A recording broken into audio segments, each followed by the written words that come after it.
Georgetown at Connecticut Wednesday college basketball. Who do you like and why? I like Connecticut in this game, RJ, and this is a theme that you're going to hear me talk about a lot during the college basketball season. Public perception, the high and lows of teams perception-wise.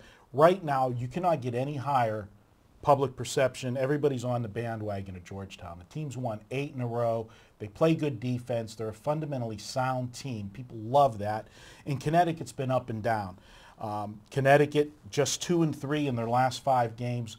But more importantly, in the public's eye, they're only 1-4 against the spread. And you've talked about it many times that the public, when they lose, they don't forget. They're like elephants. You know, they remember those losses. But what I like about Connecticut, we're getting close to tournament time. The cream generally rises to the top. This Connecticut team's underperformed the last 4 or 5 games. They bottomed out 2 games ago, an embarrassing loss on ESPN. But they bounced back Sunday with a big win, and I think it's going to be the springboard for them to go on a run the rest of the season. I'm trying to get in front of the market here, and when we talk about projected lines, I had this line, I thought, power rating Take a breath. Take a breath. What do you think? I'm not going to let you finish your stuff. You're just trying to get them all out at once? You never know with you. No, that's good. All right, so I like what you're saying about that Connecticut's a team that's got a proven winning coach. It's a winning program. So the idea of giving up I mean, they still have a chance to, well, with the conference tournaments, no matter what, you always have a chance to make the NCAAs. Where would you say they're at right now in regards to the NCAAs? They're in. I mean, this team's going to make the NCAAs.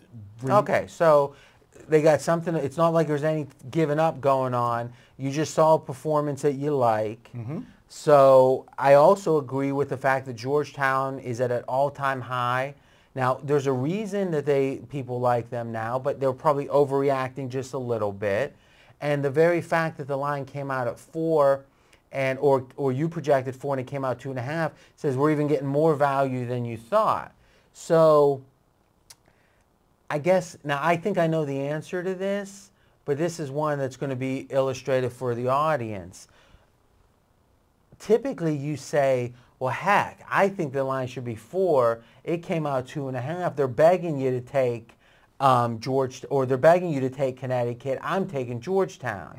Mm-hmm. So that's the difference between a value play and a trap play, because by definition, a trap play is perceived value that really isn't there.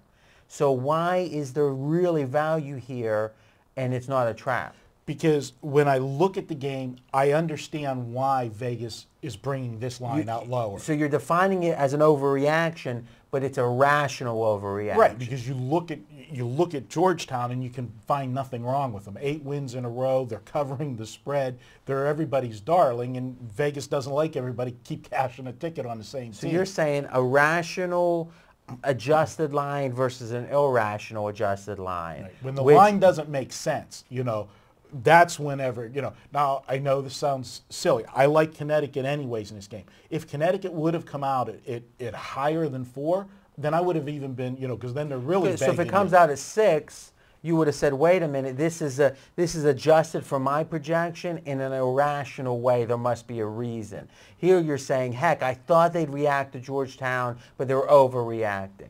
Absolutely. And a couple points that I want to make on Connecticut. This is a team that they're 19-5 on the season, and as I said, they're 2-3 in their last 5 games. Let's not forget, Texas is one of the best teams in the country. This Connecticut team, earlier in the year, back in January, went on the road to Texas and beat this Texas team. So this is a good ball club that I feel just was underperforming.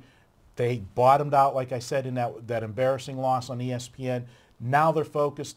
I think we're getting at the train station right when the train's ready to leave. So often people jump on bandwagons after the train's gone, the value's gone, and you're playing catch up to the value. Now, would you say this is analogous to when you go to the buffet and do split screen, Dustin, so we can really get Marco's reaction? Is when you go to the buffet. The reaction might be a hand coming through the screen, and it's either going to be a fist or a finger. You guys can take a pick. So you go to the buffet at lunch, but you go to late lunch, so you pay the lunch prices.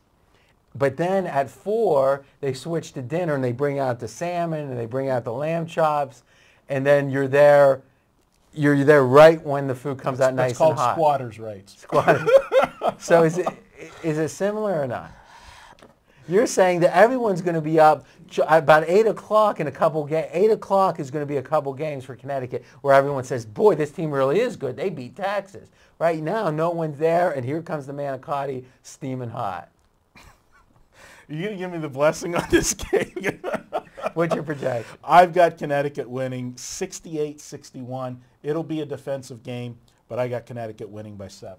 I like this. I'm going to black because I'm undefeated when I agree with you. And unfortunately, you're under 500. Now, to be fair, though, you've been doing weekly best bets that I haven't agreed or disagreed with yet. What's your record? We're 4-0 with the basketball. And what was your football? Football was 12-7 or 13-7. You don't know. I honestly don't, because there was a crossover there when we started doing some basketball, some football. So we got to go back. We got to have producer Dustin check it out on the tapes. Any closing thoughts? No, you just amaze me. So this is Marco's manicotti steaming manicotti, not best bet, but pick of the week.